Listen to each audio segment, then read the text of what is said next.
Hi everyone, my name is Suzanne and I'm a Chinese metaphysics master in Hong Kong. Today I'm going to continue the series on the animal signs for 2023 and we are going to look into the ox. So this is for everybody who has the ox anywhere in the chart. This outlook is for the year of the water rabbit.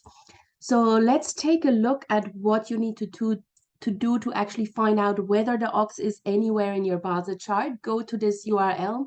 I'm also posting it in the notes to this video. Just go to this link, plot your Bazi chart. Even if you don't know the time of birth, don't worry too much. And you will get something that looks like this. We focus on the pink part only. So where it says year, month, day, and hour.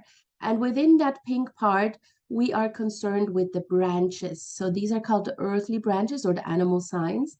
And as you can see, this person here is actually born in the year of the ox.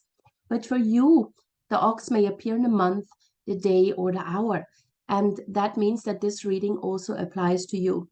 So you may have 4 completely different animal signs in the chart. Some may duplicate, like in this particular case. It's all perfectly normal. The only thing you need to check is, do you have the ox anywhere? So not just in the year, we are looking at anywhere in the chart. All right. So once you have checked whether the ox appears, now let's have a look what is awaiting the ox. Now, it doesn't look so great just by looking at this here with just one auspicious star and quite a lot of inauspicious stars. However, once we know what kind of auspicious energies we are dealing with in any given year, we can actually avoid exposing ourselves to situations that kind of amplify the negativity. And by doing so, we can almost completely neutralize this and really still make this a good year. Now, the first star here is the Sky Purity Star. It's also called the Sky Bright. And this is a star that asks you to really be very aware of what you're doing throughout the entire year. Make sure that your actions are actually in alignment with what you want in life.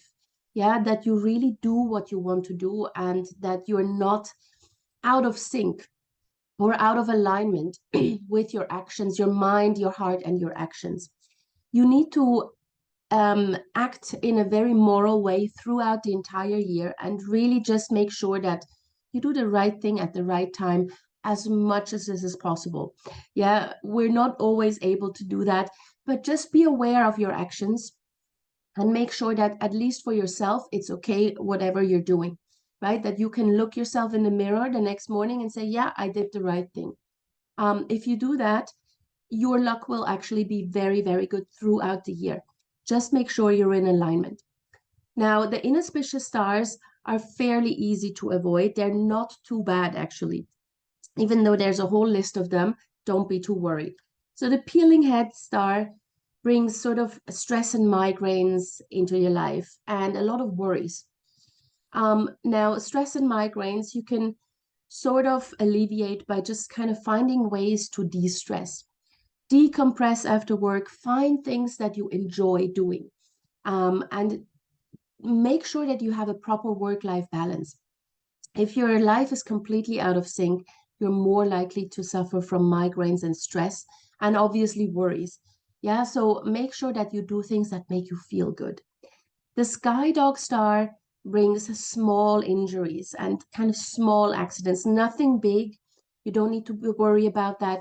It could be like you're tripping on the way to work, or maybe you go hiking and you have a small injury there, yeah, you trip.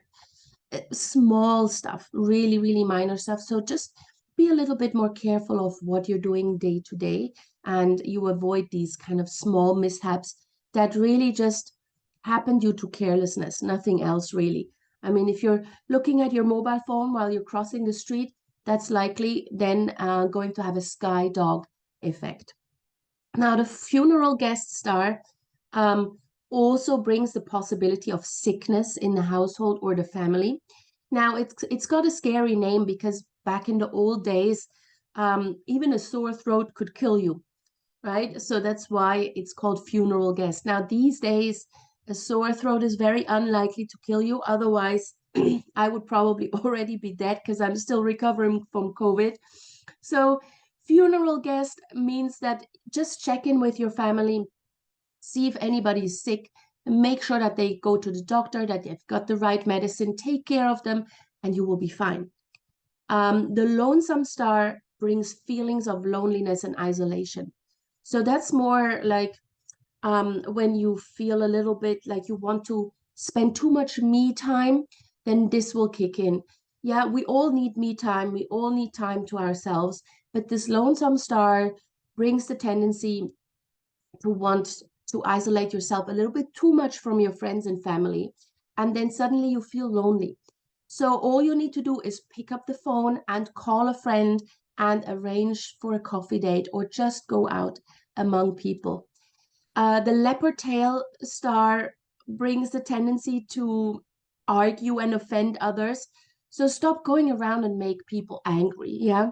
Don't be so argumentative and don't offend people. Otherwise, you really, really are going to step in it in 2023. Walk away from arguments. Don't engage too much. And the month Shah is one where um, you may experience problems with female friends, female relatives, female work colleagues. So there may be more tension with the females, with the women in your life. Yeah, maybe there's more tension, more stress. You argue a little bit more with the women in your life.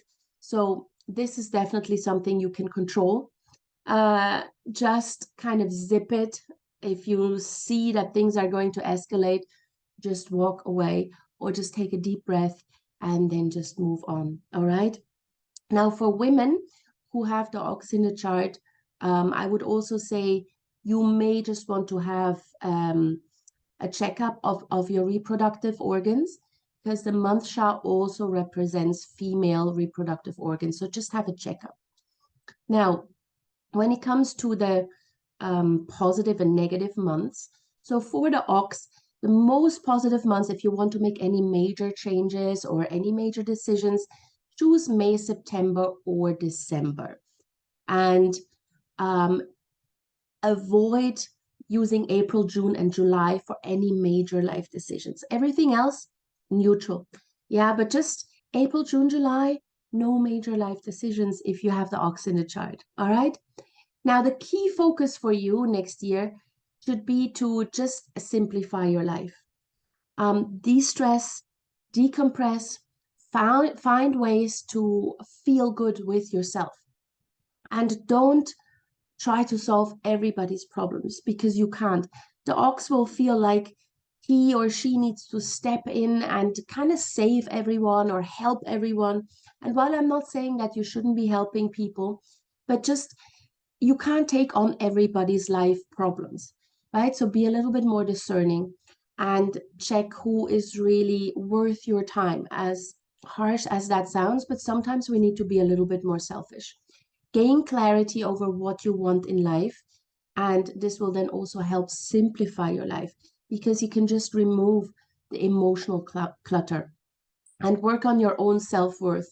Yeah, because when we fall into this trap of feeling lonely and a little bit isolated, then very often we question ourselves and whether we're really worth friendships, whether we're really good people, whether we are good enough. So all these kind of recurring thoughts, they're going to probably appear in your head if you have the ox in your chart.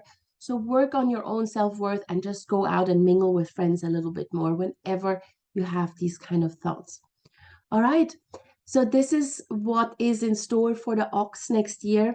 If you have any questions or any comments, you can put them in the comment section below, or you can contact me directly if you want to have a personal reading for 2023. I'm happy to do that as well. And please like this video and share it with anybody who may be interested, and subscribe to my channel so we can get the word out. See you soon.